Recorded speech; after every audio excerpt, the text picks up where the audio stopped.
My name is Heathyr Hoffman, and you may or may not have seen me on Ghost Hunters Academy, which premiered on Sci-Fi this past Wednesday.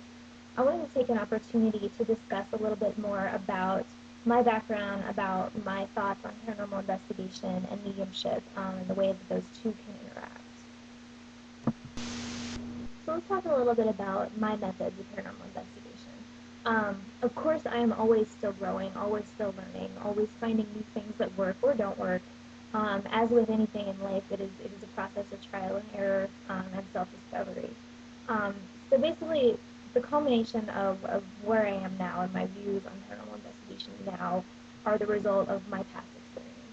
When it comes to the field of paranormal research and paranormal investigation, currently our level of theory and our level of philosophy does not match our level of technology that we have available to us to measure those things, to account for those things, to flesh out those theories. Right now, there is not one piece of equipment for ghost hunting that works 100% of the time in every situation. Therefore, we cannot call ghost hunting or paranormal investigation a hard science. It remains a pseudoscience. And unfortunately, we cannot set up control groups. We cannot set up experimental groups. We cannot come up with a variable that we can manipulate. It is just not something that's within our power and our current level of technology and knowledge at this time.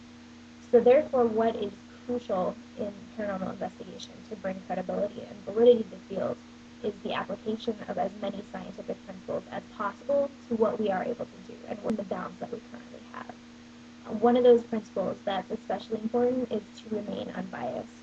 And that is something that is especially important with mediumship because the human variable creates such a problem when it comes to those things. Personally, when I pick up on information in a location, I run down a checklist in my head of possible reasons why I might be coming up with that information. Reasons that are more mundane, more physical, and less paranormal. In the absence of any other reason to account for that information, that's when it's a little bit more credible. That's when it's a little bit more, okay, so there could be something to this. It could be more paranormal. So really that's why in my experience, both with myself and as a paranormal investigator, as a member of the team, I feel that it's important for me to elect not to go on tours of sites. If I walked in and just said, hey, I'm a medium, tell me everything, how much credibility would that really give me? How believable would that make my ability? However, if I can go through and I can pick up on information that there's no other way I could have possibly known, things I wasn't told, things I wasn't given beforehand, that's when the verification comes in. That's when, how could she have known this? Well, what other possibilities do we have? When we eliminate the other mundane possibilities of reasons why I might have been picking up some information and are only left with a possible paranormal experience, that's when it's credible. That's when it's verifiable. Unfortunately, the mediumship field has not been one that has had a great deal of verification or credibility in the past, mostly because of lack of ways to really test it. Outside of opting not to go on tours, however, I think that you would find my investigative methods are really pretty standard for this field. I really do believe in seeking a balance between the scientific and the metaphysical aspects of paranormal investigation. I think only when you can find a middle ground between those two things is when you really get the whole picture of what might be going on. Certainly carry your healthy dose of skepticism with you. Personally, I keep that in mind all the time when it comes to both me acting as a medium and me acting as an investigator. Find every physical or mundane alternative that you can possibly imagine to account for a paranormal experience or a report of a paranormal activity before concluding that it is paranormal.